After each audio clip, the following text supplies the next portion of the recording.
Buenos días, bienvenidos al canal Aprendemos de Todo. Nuestras formas de contacto son por redes sociales, TikTok, Instagram o Facebook o a través de nuestro mail aprendemosdetodo123@gmail.com. También poseemos una página web aprendemosdetodo.online donde tendrán acceso a clases online personalizadas y cursos de capacitación. J'aimerais dire d'abord deux mots de l'idée centrale de notre épistémologie génétique, parce qu'elle est presque toujours mal comprise. Les uns me prennent pour un empiriste, et même pour un néo-behavioriste, comme l'a fait Berlin, parce que je soutiens que la connaissance part de l'action exercée sur les objets. Or, une action sur les objets, c'est pas du tout la même chose que tirer la connaissance des objets eux-mêmes. Il y a donc là une première confusion. Les autres me trouvent au contraire néo-maturationnistes ou même innéistes, étant donné que je fais appel à l'action du sujet. Mais ils oublient que l'action du sujet, c'est justement une action sur les objets qui a par conséquent interaction et pas action à sens unique. Autrement dit, je ne suis ni empiriste ni innéiste, mais je suis constructiviste. C'est-à-dire que je pense que la connaissance est affaire de continuelle construction nouvelle par interaction avec le réel et ne sont pas préformées. Il y a créativité continuelle. J'aimerais donc montrer en quoi la connaissance n'est pas préformée, ni dans les objets, ni dans le sujet, mais qu'il y a toujours auto-organisation et par conséquent une continuelle construction et reconstruction. Eh bien, pourquoi ne suis-je pas empiriste? L'empiriste pense que la connaissance est une sorte de copie des objets, une copie fonctionnelle, comme disait Hull. Or, ça n'est jamais une copie. Elle est toujours une assimilation, c'est-à-dire une interprétation par intégration de l'objet dans des structures antérieures du sujet. Le meilleur exemple qu'on puisse donner pour justifier cette thèse, c'est l'étude du dessin lui-même chez l'enfant, étant donné que le dessin, par définition, est une copie d'un modèle. Eh bien, ce qu'on observe chez le jeune enfant, c'est que l'enfant ne dessine pas ce qu'il voit, il dessine l'idée qu'il s'en fait, il dessine ce qu'il en sait, c'est-à-dire son interprétation, et non pas l'objet tel quel en tant qu'observable perceptible. Prenez par exemple la copie d'un losange. Je demande à l'enfant de copier ça, voilà le modèle. Eh bien, pour l'enfant, le losange, c'est un carré qui a des pointes. Alors, vous voyez le résultat, il vous dessine un carré avec une pointe dessus, ou bien il vous dessine un carré avec une pointe à côté. Donc, vous allez voir maintenant une première expérience. C'est une petite fille nommée Emmanuelle qui a 3 ans, 6 mois, et qui va copier devant vous un triangle. Take a good look at it, huh?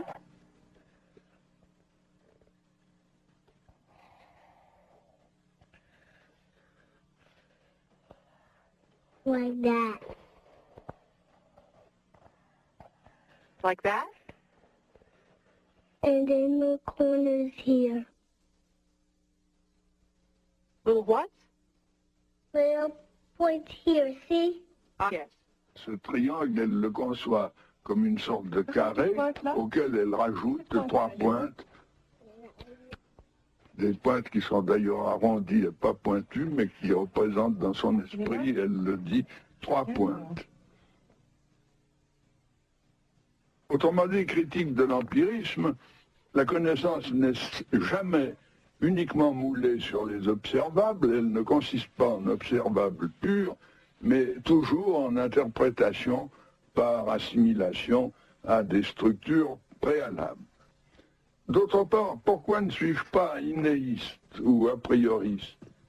Eh bien, prenez l'histoire des sciences. Toute l'histoire des mathématiques est une construction continuelle. En partant des nombres naturels, 1, 2, 3, 4, il a fallu des siècles pour construire l'ensemble des nombres entiers avec les négatifs. En partant des rationnels, il a fallu attendre jusqu'à Pythagore pour découvrir les irrationnels. Ça signifie que ces connaissances ont été construites. Elles ne sont pas préformées. Si on les croyait préformées, comme le pense Chomsky avec sa candeur biologique, eh bien, il faudrait penser que les mathématiques sont déjà là d'une manière implicite ou innée chez le bébé, mais pas seulement chez le bébé, chez l'animal, il faudrait remonter jusqu'aux invertébrés et aux protozoaires pour y voir la source des mathématiques. En réalité, les mathématiques, chez l'enfant, on y assiste d'un jour à l'autre, sont sans cesse construites par les actions du sujet. Elles procèdent à partir de la coordination des actions du sujet, de la logique de l'action du sujet. Et alors, de ce point de vue, il lui faut tout construire. Et même les choses qui nous paraissent les plus évidentes pour nous, il doit les construire. Je vous donnerai un petit exemple, ou plutôt vous allez assister à l'expérience avec un enfant. On montre à un enfant une ficelle qui présente cette configuration. On lui demande ce qui se passe si on tire de ce côté-là. Ben, il comprend très bien que si on allonge de ce côté, on va raccourcir de ce côté. Apparemment, il a tout compris. Mais si vous lui demandez est-ce que la longueur totale est la même dans les deux figures, ou bien la même que dans l'objet témoin que vous allez voir dans l'expérience qu'on va faire à l'instant, eh bien, il nie la conservation. Ça n'est pas la même longueur totale. Quand même, il a compris une partie de la transformation. Eh bien, que même une conservation aussi élémentaire ne soit construite que vers 7 ou 8 ans, vous montre combien il y a d'écart entre l'inné d'un côté et puis ce qui est peu à peu élaboré, construit, organisé par le sujet. There. So cut it. So we cut it. If we cut it there, will it be just as long? Yes. Is that okay? There. Now listen to me. Now the two strings are just as long? Okay, now this one we'll leave here. Now then, listen to this. If I pull this string like this, what's going to happen? This one will be big, and that one will be little. Where will it be little? There. And where will it be big? There. Okay, there it will be big, and here it will be little. Okay, so shall we do it? Yes. There, is that right? Good. Now tell me this. This string from this end to this end, is it still just as long as that one, or is it not just as long as that one? Not just as long as that one. It is not just as long as that one. Okay. And what if we put this one back as it was before? How will it be if we pull here again? This one will be like this one. This one will be like this one. And where will the big part be? There. Yes, and where will the little part be? There. Okay. So we pull like that. And now the string from this end to that end, is it just as long as that one? Yeah. Yes? Yeah. Okay. And if we pull again, there, like that, are they just as long, both of them? No. No. Disons maintenant quelques mots des structures opératoires. J'entends par là des systèmes de transformation exécutés par le sujet, donc le prolongement des actions du sujet, mais de transformations qui peuvent se composer entre elles et donner un système fermé.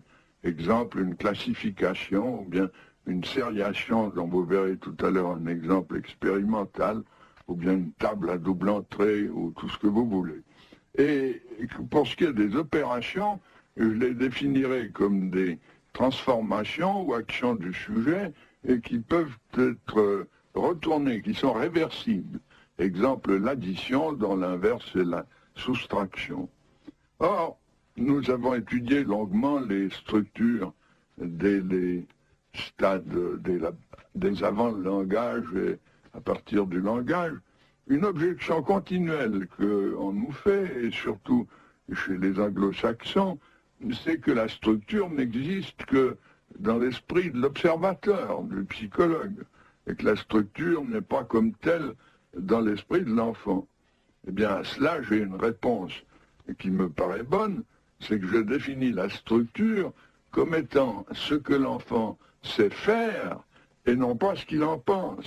Il ne fait pas du tout lui-même une théorie de la structure, bien entendu, mais il exécute des actions et nous constatons, nous, que ce qu'il sait faire dans ces actions est bien coordonné et surtout que cela lui permet d'en tirer par déduction des conséquences auxquelles il n'avait pas pensé, comme nous allons le voir tout à l'heure à propos de la sériation.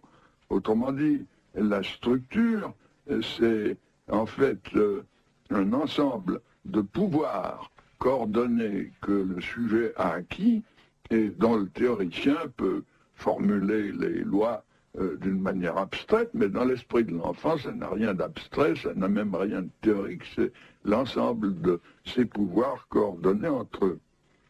Nous allons constater, d'abord voir comment se constitue une structure qu'est la sériation. Yes. They're like stairs, aren't they? Okay.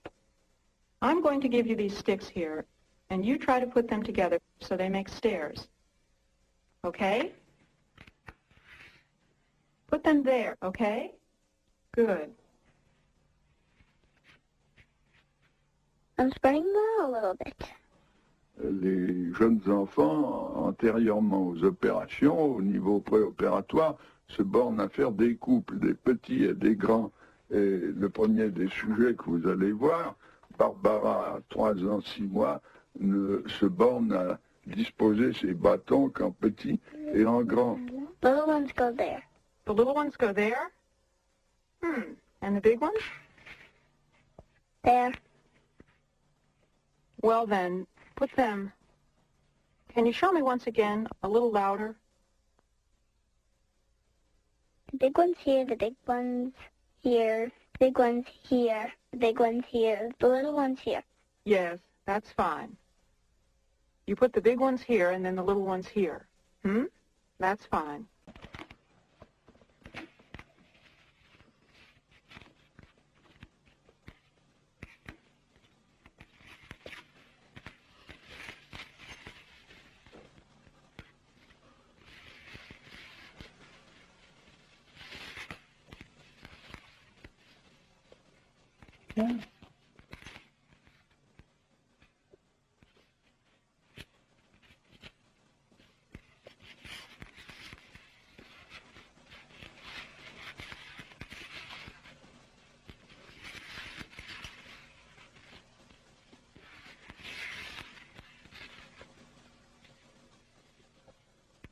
Mathieu, qui a 6 ans, 5 mois, aboutit par tâtonnement, par essai-erreur, à une sériation correcte, en partant du plus grand pour arriver au plus petit.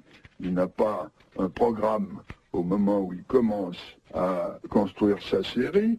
Il se rapproche donc de la structure sans l'avoir encore atteinte. You do it. We just have to take the littlest one right up to the biggest one. Where's the littlest one? This one. This one? And the biggest one? This one? Yes.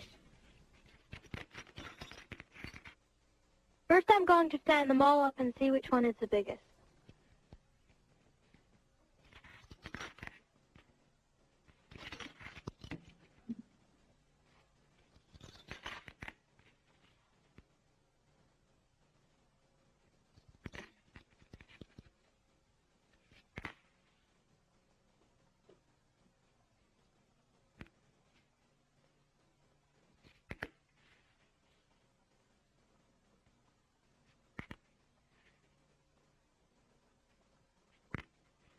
Can you tell me what you did?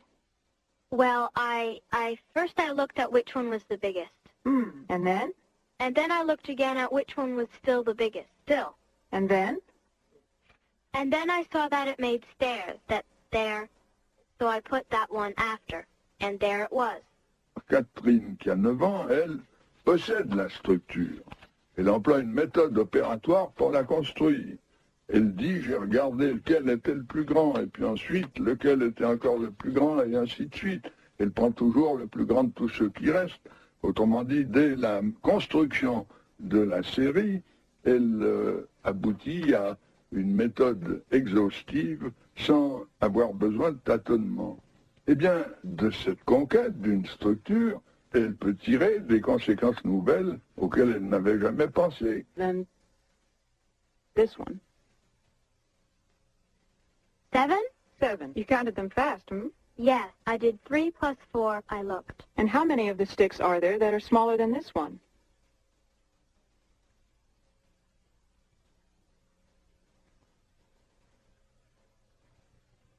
7 again. 7 again. How do you know? Because you didn't count. I didn't count. But it's easy to know because there are 7 in this direction. And it's easy that there are 7 in the other because that's the same. It's the same thing.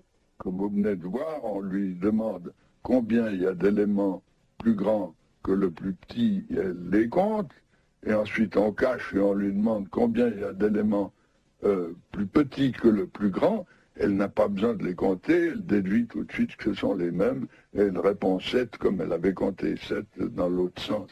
Vous voyez ici la structure qui n'est pas simplement une construction d'une organisation sérielle, mais qui en tire des conséquences auxquelles l'enfant n'avait jamais pensé puisqu'on ne lui avait jamais posé cette question. Autrement dit, la structure est source de pouvoir déductif, et tout en étant essentiellement, comme je l'ai dit à l'instant, l'ensemble de ce que l'enfant sait faire, et non pas l'idée qu'il s'en fait. Si les connaissances ne sont pas préformées, ni dans l'objet, comme le croit l'empirisme, ni dans le sujet, comme le croit l'innéisme, il y a alors construction successive. Et le développement de l'intelligence, à cet égard, apparaîtra comme une série de constructions qui prolongent l'embryogenèse, qui prolonge l'épigénèse, la formation de l'organisme lui-même. Et ces constructions successives, et par le fait même qu'elles sont successives, marquent alors une série de paliers hiérarchiques que nous appellerons des stades. Et en gros, nous pouvons, des stades, ou si vous préférez, des niveaux. En gros, nous pouvons distinguer 4 grands stades. Les premiers se manifestent avant le langage, c'est le niveau de l'intelligence sensorimotrice. Ensuite, c'est le niveau des premières représentations avec l'aide du langage, mais sans encore atteindre les opérations au sens que nous avons défini tout à l'heure.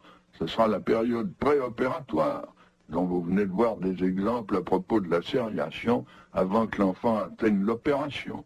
Ensuite, nous avons le niveau des opérations que nous appellerons concrètes, parce qu'elles portent sur des objets manipulés ou manipulables pour l'enfant. Et puis finalement, il y a un niveau supérieur où l'enfant peut raisonner sur des hypothèses aussi bien que sur des objets, et que nous appellerons les opérations formelles. Eh bien, pour étudier ces stades, nous présentons à l'enfant des séries de petits problèmes. Problèmes de série, comme on l'a vu, problèmes de volume, comme vous allez le voir dans des expériences tout à l'heure. Mais ces problèmes sont absolument nouveaux pour l'enfant. Il n'y a jamais réfléchi. Avant de se trouver face à un psychologue, il ne s'était jamais posé ces questions-là. Alors on pourrait s'attendre à ce que les réponses de l'enfant soient d'une infinie diversité, soient absolument multiples, dispersées, et surtout soient inventées ad hoc dans chaque situation particulière, par chaque sujet particulier.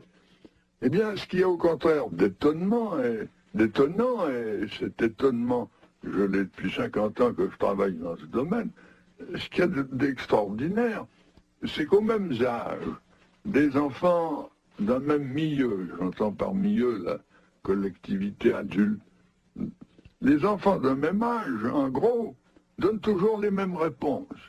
Il y a une convergence étonnante. Et puis, d'autre part, par exemple, ce que vous avez vu sur la sériation, vous pourrez le voir chez tous les enfants préopératoires, etc. Et puis, le second fait très surprenant, c'est que on retrouve, il y a des différences donc d'un âge au suivant, mais on retrouve toujours le même ordre de succession. C'est-à-dire que ces stades sont séquentiels, il faut passer par l'un pour pouvoir arriver au suivant. Bien entendu, les âges peuvent varier d'un milieu social à un autre, et on a fait de multiples expériences de psychologie comparée dans des sociétés toutes différentes des nôtres.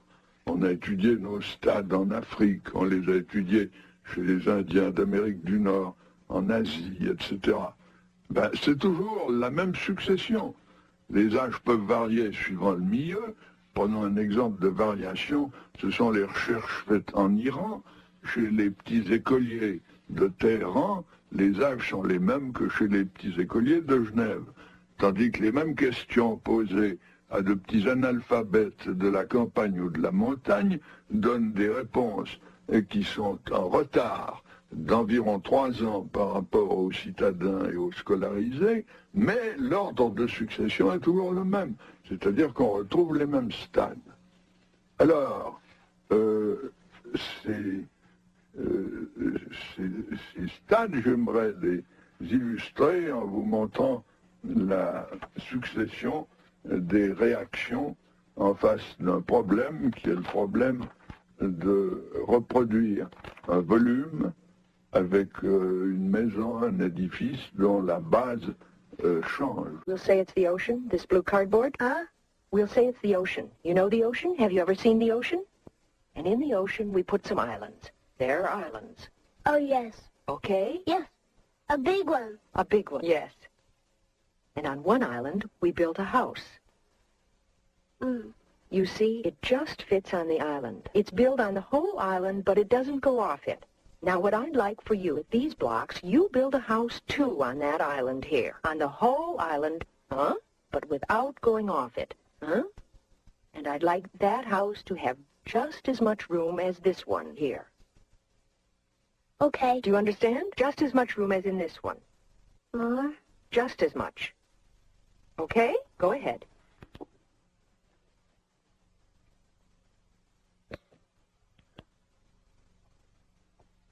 I can't put any more. Yes, yes, that's fine.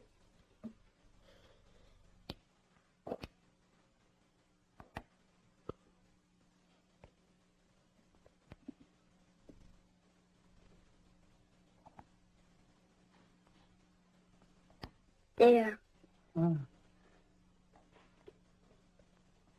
It's the same house? Mm. There's just as much room in the two houses? Yes. You're sure? Mm. How do you know?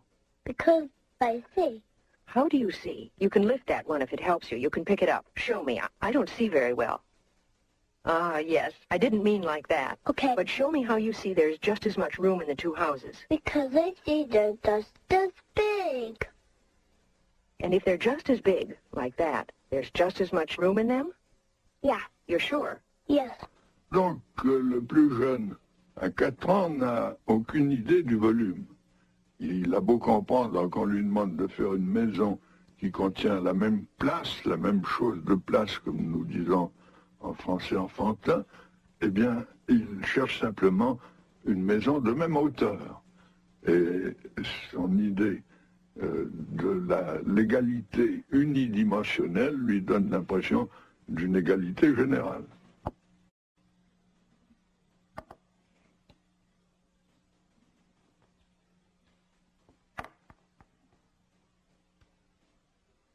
Uh-huh. So there has to be just as much room in the house you build as in that one. Higher still? Whatever you want, whatever you think. Do you think there's just the same room, or is there more room here or more here? More room there. Ah, so you have to make more room. You have to build some more. You have to go up higher. There has to be just as much room.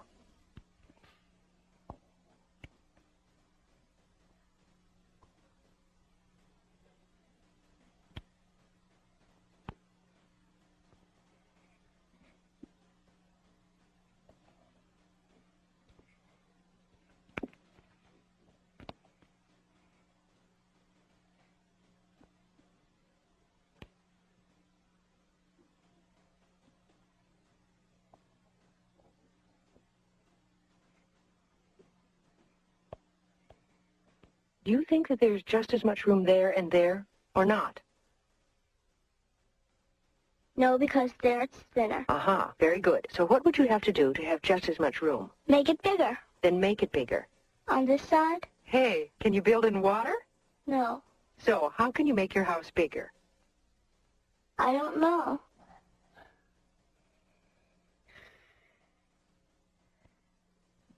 A minute ago, you told me there isn't just the same room in these two houses. No. Where is there more room? Here. Okay, so you have to make more room in the other house. Yeah. So how can you do it? I'll give you some blocks and you build some more. On top then? Yes? You want to? Yeah. Okay, go ahead.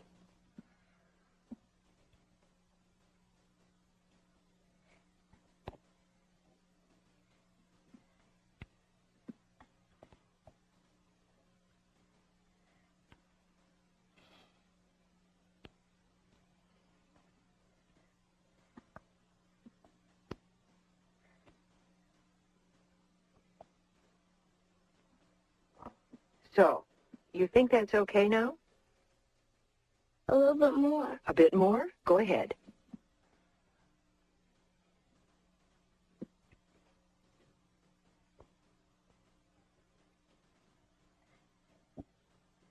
You want me to help you? I'm not very good at it, but there. You want to put some more, or do you think that's enough? That's enough. That's enough? There's just as much room now in the two houses? Yes. How do you know that? Can you tell me how you know? No. But you're sure that there's just as much room, or not absolutely sure? Not absolutely. Not absolutely sure. Why do you think that there's just as much room? What makes you think that? Because it's high enough. Hésite au contraire beaucoup, ce qui est probablement l'indice qu'elle change de stade. Elle dépasse la hauteur du modèle. Elle comprend que le même volume, c'est pas la même hauteur, mais elle n'a aucune certitude. Elle dépasse cette hauteur simplement par des compensations qualitatives sans le moindre essai de mesure.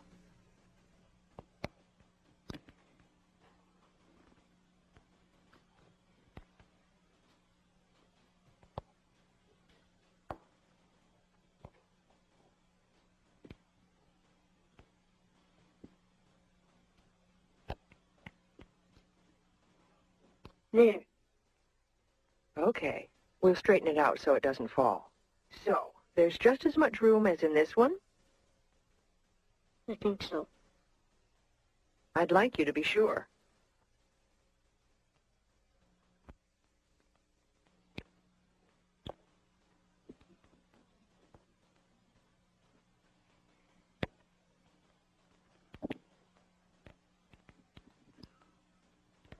What are you doing there?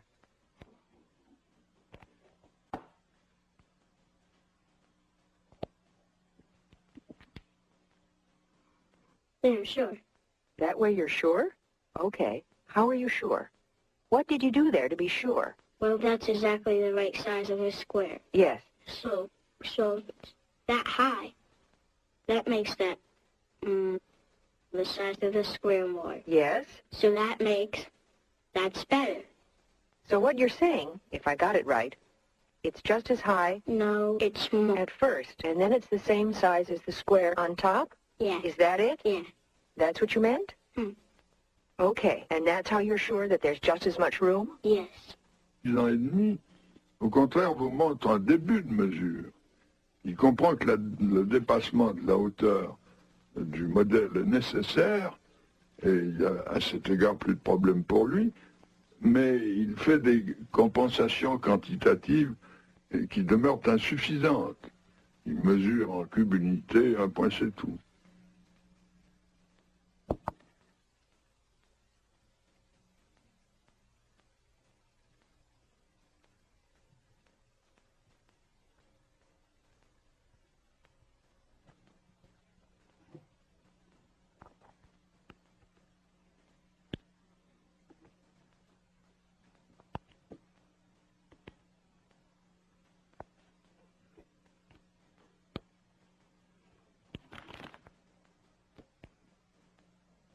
There. There's just as much room in the two houses? I'd say so. You'd say so. Okay. How can you tell? Well, there are 3 lines. And then I looked at the lines. Where are there 3 lines? Explain it to me. There. 1, 2, 3. Okay, those big lines there. And then there And are then 3 there, more? I can put them. Yes, show it on this side maybe. There. There. It's the same 3. And then there's 3 lines on top, and I can put them there. Yes. Can you show me the lines on top? Can you put them there? Those? The Yeah. last 3? Yeah? So the last 3 are these 3 lines? Yeah. Okay. And then the first ones, that's to make it as high as the house? Yeah. Okay. And that's how you can be sure that there's just as much room in the two houses? No, because there I didn't do all the sides. Ah, so then what? I have to put 3 more. 3 more. There. What do they represent, those 3 more? Can you show me on that one what they represent? That one. That side. Yeah. and then I put 3 more. Yes.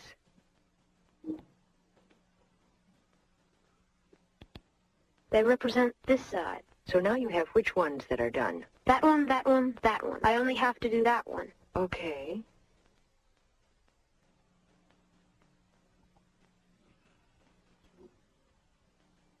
Okay. That's that side? Yes. 10 ans, contrairement au précédent, ce livre a des mesures. Il décompose le volume en supplots représente une surface alors qu'en fait il en faudrait 12. It's the same volume. Yes. But explain what you count each then time. there has to be 4 times 9 cubes to make that. 4 times 9 cubes. Because 9 cubes, what does that represent? Well, the surface of that. A slice. Yes. Show me the slice. All right, all the way around. And then there have to be 4 to make the whole building. Good. So go ahead. Mais c'est étrange en relation avec les étages.